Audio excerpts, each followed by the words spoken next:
What you're looking at right now is called bone music.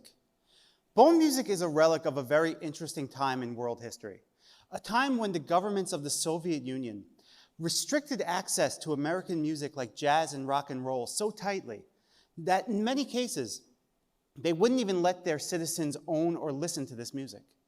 Now, the young people of the Soviet Union wanted to hear this music so badly that they figured out that they could actually bootleg American records by cutting sound grooves into discarded X-ray plates, in many cases preserving the original image of the X-ray. Now, these records, if you want to call them that, they looked awesome. They didn't sound so good. I don't think you're particularly surprised to hear that, but they look cool, and that's important. And even more importantly, it allowed these young Soviets to hear this music and to own it and to distribute it to the people around them. Now, if you've heard about bone music before today, you probably heard of it as like a historical curiosity or maybe even a symbol of defiance against the censorship of the Soviet Union. And the truth is, bone music is both of those things. But in the age that we're living in right now, I think that the story of bone music gives us some things to think about in the way that we consume media in our own lives. I'm talking specifically about streaming media. The streaming revolution brought so many wonderful things into our lives.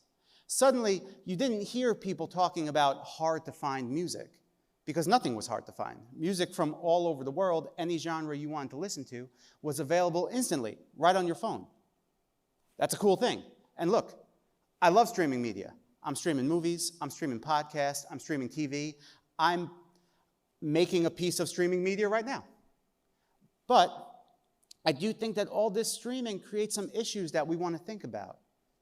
First, I'm going to be honest with you. I'm a little nostalgic for the way things used to be. You know, I think we're missing something when we don't have the physical media.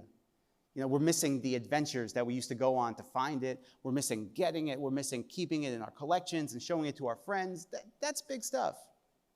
And I'm not the first person to say this, but artists and creators need to be fairly compensated for the art they create, as well as the streaming companies and the media conglomerates making money too. Everybody needs to be financially sustainable for this all to work. And it's also important to note that in this age where it seems like the algorithm is just feeding us the same stuff over and over again, we need to figure out how to amplify the voices of traditionally marginalized groups. All of this is very important. It's also not what I'm here to talk about today.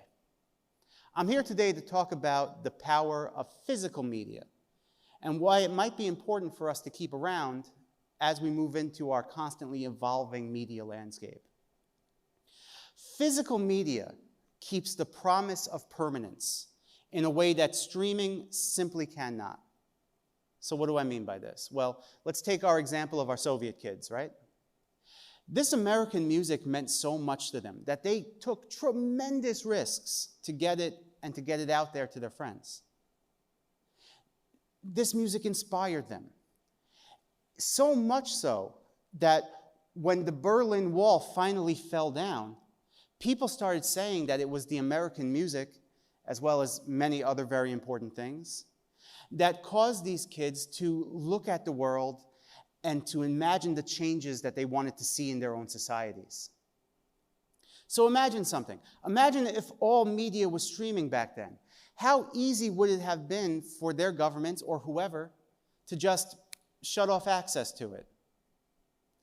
And in the world that we live in today, where so few actual people have so much control over these big media conglomerates and have the power to take things off of streaming instantly, I think we have to ask ourselves, why would they do that? Is it a control thing? Are they hiding something from us? Is it censorship? Are there messages they don't want us hearing?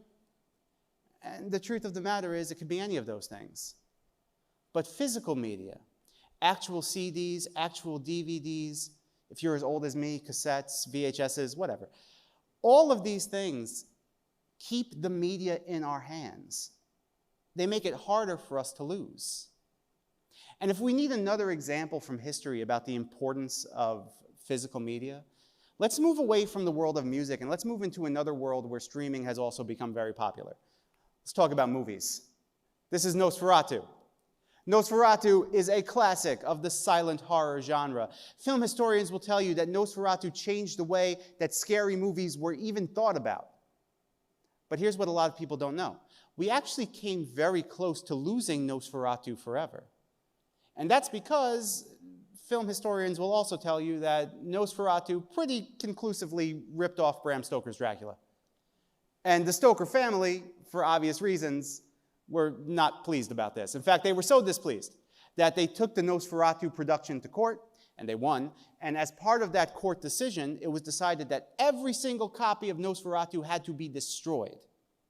And obviously, they missed a few. And because they missed a few, Nosferatu lives on to this day.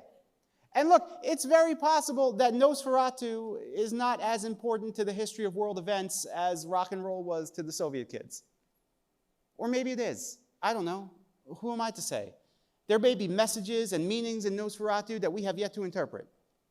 But the point is, we still have it to interpret.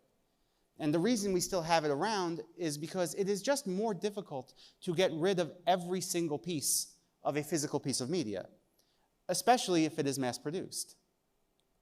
So, again, what does this mean to us today? Well, look, we have to remember something, right? Media is a very powerful thing. Books, movies, TV, podcasts, music, all of this stuff. This is the stuff that inspires us. This is the stuff that helps us look at the world for the way that it should be rather than the way that it is. And in our constantly evolving media landscape, I think that it's worth it for us to try to keep some of this physical media around to continue to look at and to continue to inspire us. And look, the truth of the matter is, we're not going to get rid of streaming media. We should not get rid of streaming media. Streaming media is an awesome thing.